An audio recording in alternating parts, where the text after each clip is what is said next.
Taman Budaya Tionghoa. Nah, mungkin nama Taman Budaya ini masih sedikit asing dibanding taman budaya lain yang ada di komplek Taman Mini Indonesia Indah atau disebut juga TMI.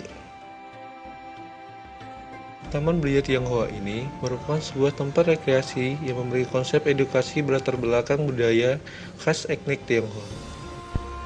Taman ini didirikan pertama kali pada tahun 2004 dan selesai setelah diresmikan pada tahun 2006 oleh Ketua Yayasan Harapan Kita sekaligus mantan Presiden Republik Indonesia yang kedua, yaitu almarhum Bapak Haji Muhammad Soeharto.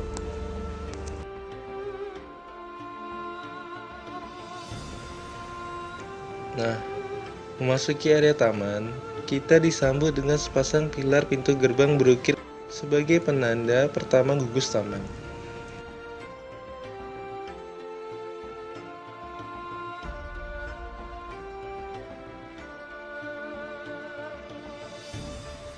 Pilar panjang yang berukuran lebih dari 2 meter ini diukir bermotif naga senlong dengan seekor kilin di atasnya sebagai tanda gugus taman. Di depan pintu gerbang terdapat sepasang patung kilin. Hewan mitologi yang mirip singa ini dipercaya dalam budaya Tionghoa sebagai peliharaan oleh para dewa.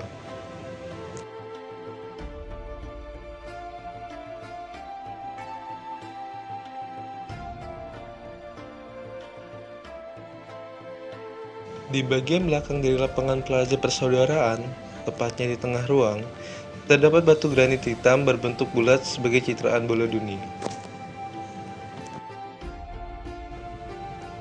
Di sini, tidak hanya suasananya yang masih asri. Di sini juga banyak terdapat monumen-monumen bersejarah, baik itu dari Tiongkok maupun monumen yang bersifat nasionalisme.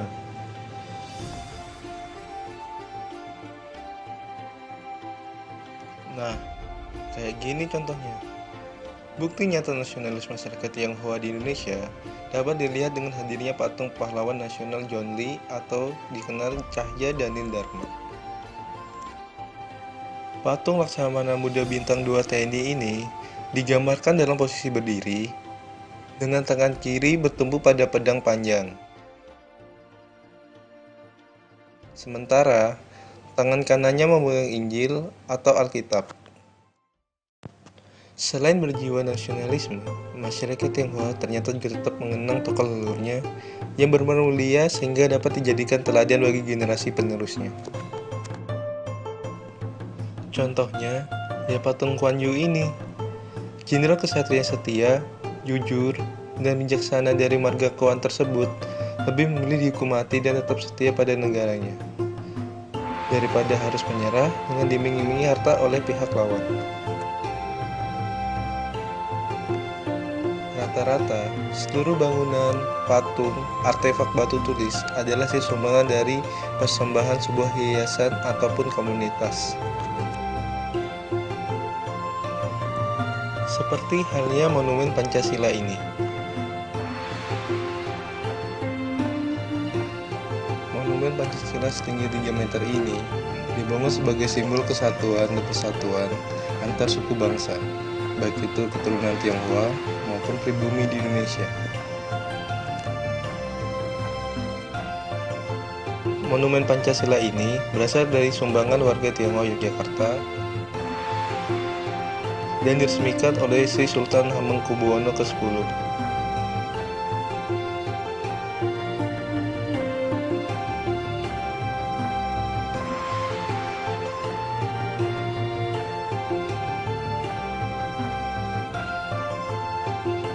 Budaya Tionghoa tentu tak lepas dari shio alias zodiak ala Tionghoa. Nah, di sini ada area khusus yang melambangkan kedua jenis binatang yang melambangkan masing-masing shio. Masing-masing kedua shio tersebut antara lain tikus, kerbau,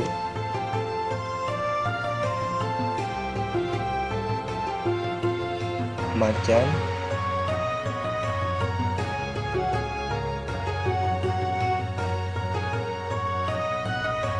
kelinci, naga,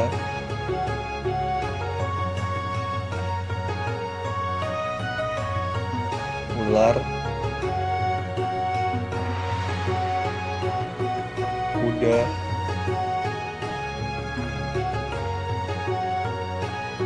kambing,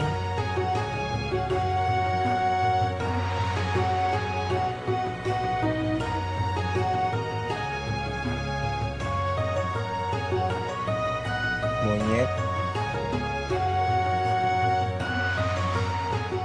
ayam,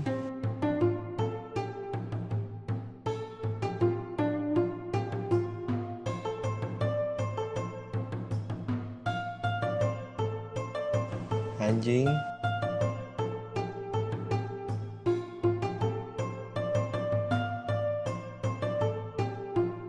dan babi.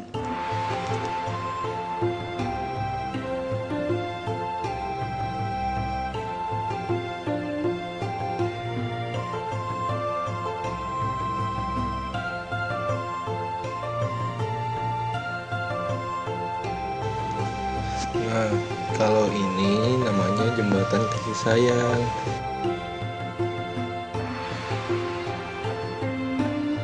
Jembatan dengan gaya khas Tionghoa ini dibangun tak jauh dari patung legenda cinta abadi asal Tiongkok sampai Engtai. Nah, biasanya banyak pasangan yang menggunakan jembatan ini sebagai objek foto prawedding untuk pernikahan mereka. Nah, kalau ini monumen cinta abadi sampai Engtai. Nah, konon sampai Engtai ini adalah kisah mirip Romeo and Juliet namun asal Tiongkok. Di Taman Budaya Tionghoa ini tersedia gazebo. Nah, kalau ini adalah monumen perjuangan Laskar Tionghoa dan Jawa melawan penjajah. Monumen ini bercerita tentang partisipasinya rasa nasionalisme para keturunan Tionghoa untuk membantu melawan VOC guna kemerdekaan Indonesia.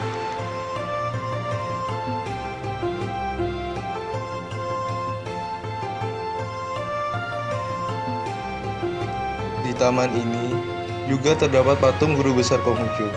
Konghucu adalah guru sepanjang masa yang ajarannya masih dipegang teguh hingga kini.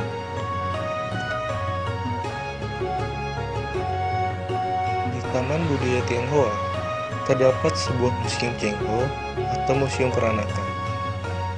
Museum ini diberi nama dari pelat muslim legendaris asal Tiongkok yang menjelajahi dunia termasuk Indonesia. Di dalam Museum Chengho terdapat benda-benda peninggalan seperti foto-foto sejarah tokoh pejuang kemerdekaan Indonesia yang berasal dari marga Tionghoa.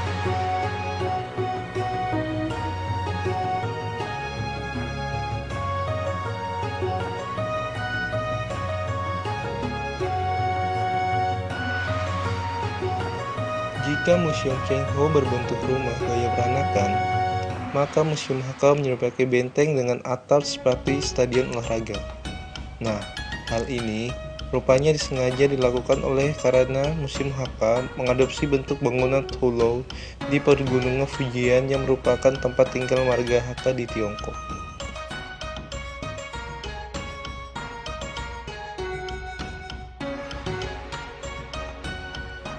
Bangunan ini tersusun atas 3 lantai.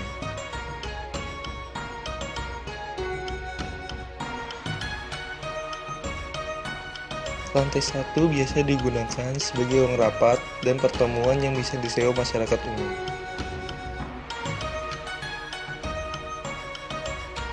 Nah, di lantai 2 merupakan Museum Tionghoa Indonesia karena berisi sejarah marga Hakka di Indonesia yang sangat berkaitan erat dengan sejarah masyarakat peranakan Tionghoa di Indonesia secara keseluruhan.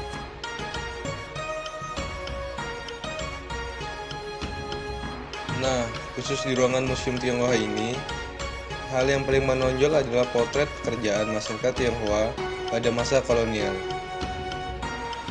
Rata-rata pekerjaan mereka pada saat itu mayoritas sebagai pekerja kasar seperti tukang becak ataupun pedagang keliling.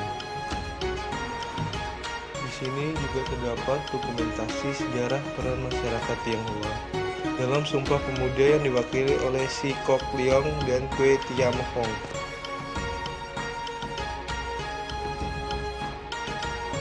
Nah, di lantai 3, pengunjung benar-benar dapat mengetahui sejarah marga Hakka di Indonesia yang sebagian besar berasal dari daerah Yongding di Indonesia.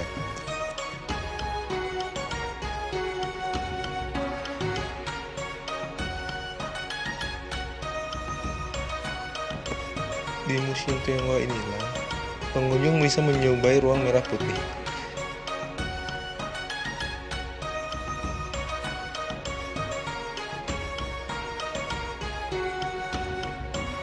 Di ruang merah putih ini, jajar foto tokoh-tokoh Tionghoa yang berjasa terhadap nusa dan bangsa dari berbagai bidang kehidupan.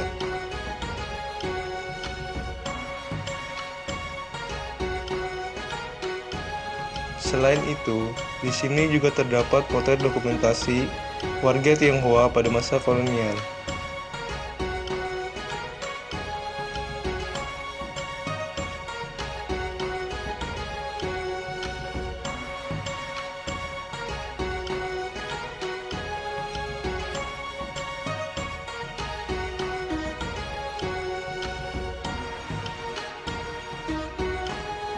Untuk mengetahui lebih lanjut dari sejarah Hakka di Indonesia, mari kita tanyakan langsung pada pengelola museum ini.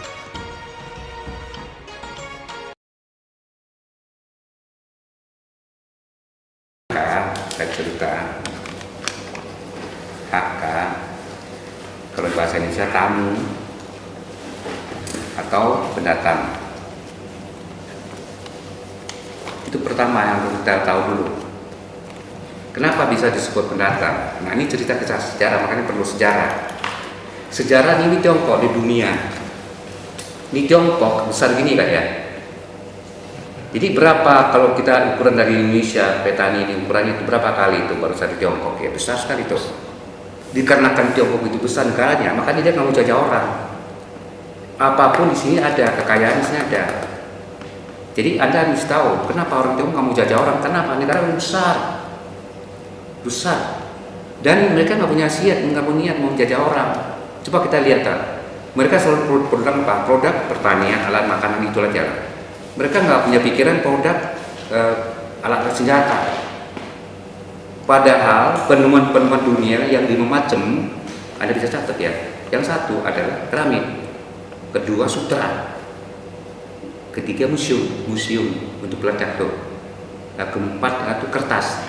Jadi timbulnya Hakka, ya karena itu orang Tionghoa tuh dulu kan nggak bisa bersatu. Tiap hari itu perang tersendiri. Nah, perang di sini, pertengahan ini Tiongkok besar, tengah-tengah ini, di sini konyol orang ini tuh. Karena apa? Kalau mereka secara politik ya, strateginya perang kalau di sini bisa kuasai tengah, semuanya bisa kuasai. Sama dengan kalau Jawa kita kuasai Jawa, seluruh Indonesia saya kuasai gitu loh, tentara gitu. Ini strategi kan kalau bicara politik itu perang. Sama di sini. Jadi orang-orang di sini, orang Tionghoa juga, suku Tionghoa bukan China. Mereka kewalahan tuh nggak bisa hidup, susah tiap hari perang. Udah tanaman sudah mau subur, datang tentara ngambil. Gimana bisa hidup mereka? Nah, udah stop. Sehingga di sini susahnya mereka perantau ke selatan. Di sini kan nggak ada peperangan tuh, ke selatan.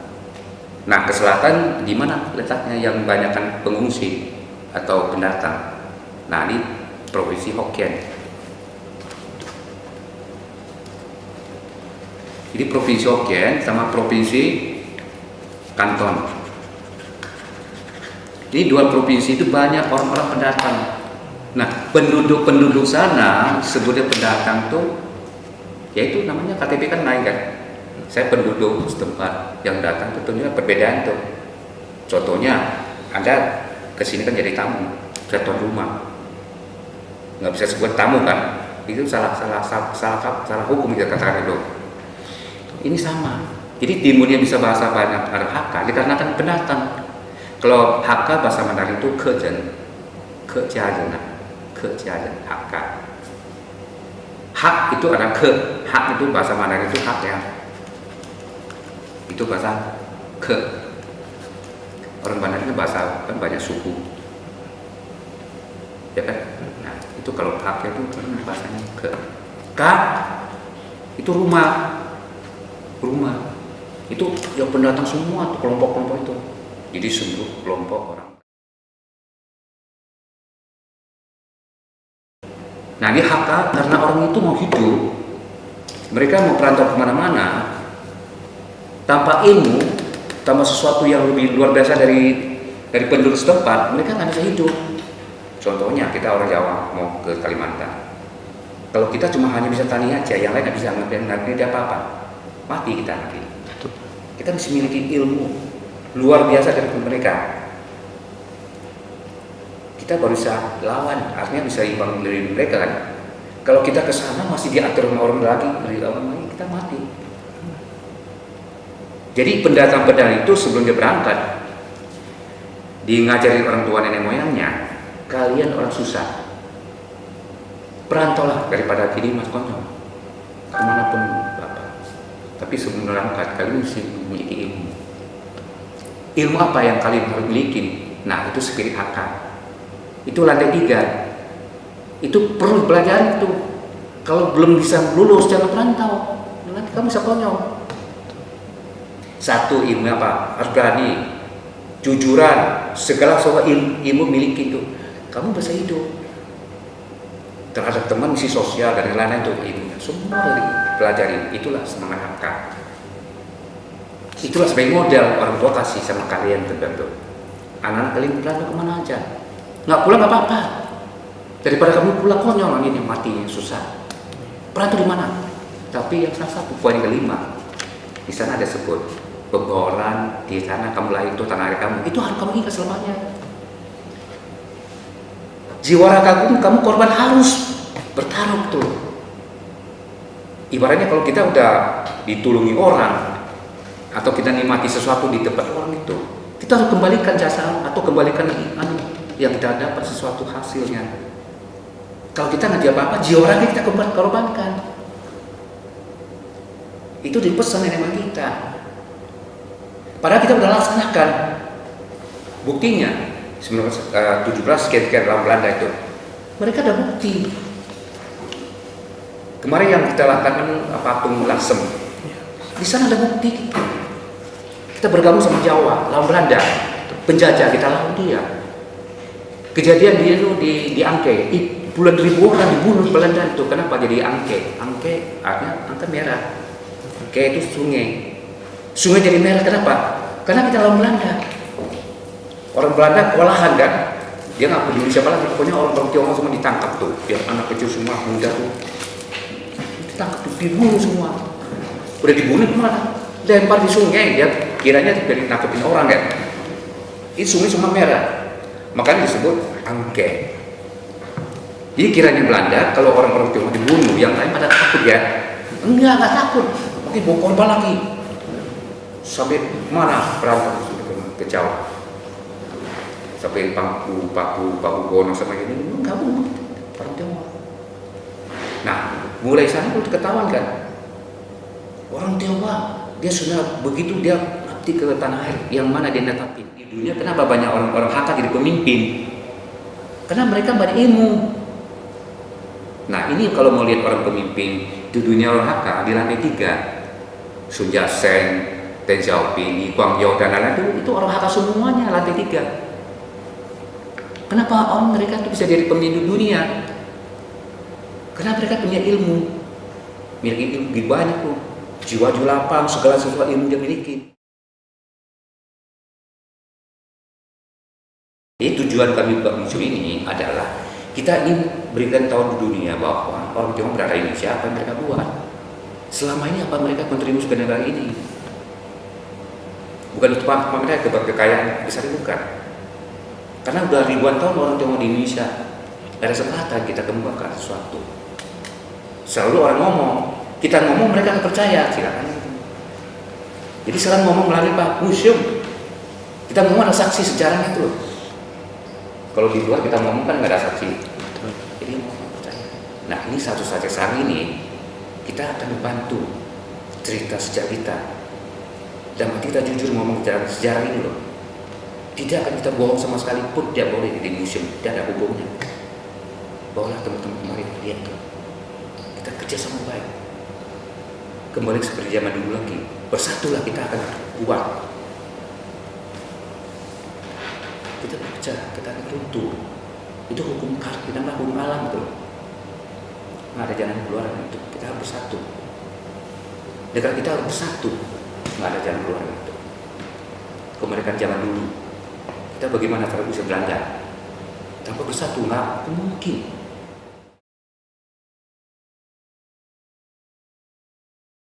Generasi muda sekarang ini, kalau saya lihat banyak yang melupakan sejarah. Itu yang tinggal kita besar sekali itu. Amanat dari Presiden Republik kita pertama Soekarno setelah diamanatkan pesan kita, jas merah, artinya kita jangan sekali lupa sejarah. Kita kembalikan lagi sejarah dulu, kenapa kita dijajah Belanda? Karena kita lemah dari sesuatunya. Bagaimana belakangan kita akan usir Belanda? Karena kita mengerti, kita sebagai dijajah tidak akan mungkin kita akan maju di mana itu. Nah, waktu itu gimana kita akan berjuang untuk mengusir Belanda? Nah, kita berbuatan bersatu dengan keluarga kita, dengan umat kita. Itu tujuannya Sumpah Pemuda, berbahasa yang kita harus miliki, berbangsa dari suku apapun. Yang suku muda itu kita butuhkan, penting sekali tentang muda akan datang. Tetap kita pakai Sumpah Pemuda, tidak ada luar lain. Kalau kita mau jaya, itulah Sumpah Pemuda kita ingat itu kembali lagi. Kalau hati kita masih berdua cabang, maka kita bisa maju. Pecah belah justru kepancingan politik mereka. Jadi jangan ada sifatnya pecah belah. Itu politik mereka yang kita sedang jangan lagi. Itulah tidak kita ingat semua kemudian yang bisa sampai jangan yang paling kita lakukan oleh itu. Setelah asik berkeliling musim makan, tidak ada salahnya kita untuk membeli sekedar oleh-oleh. Di sini dijual berbagai pernak-pernik seperti kalung giok,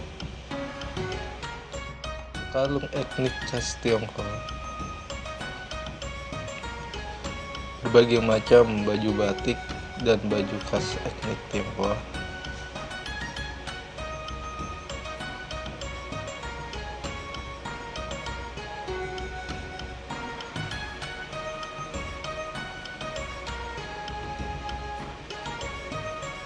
Selendang, rok, dan berbagai macam scarf. Selendang di sini dijual dengan berbagai motif. Di sini juga dijual patung handmade yang terbuat dari akar bambu dan rumput.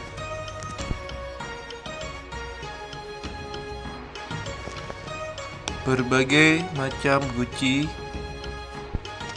kerajinan yang menggunakan batu giok, hingga pernak-pernik seperti gantungan kunci, topeng, dan pulpen. Nah, jadi bagaimana? Apakah Anda tertarik untuk menambah list taman budaya Tionghoa dalam agenda liburan Anda?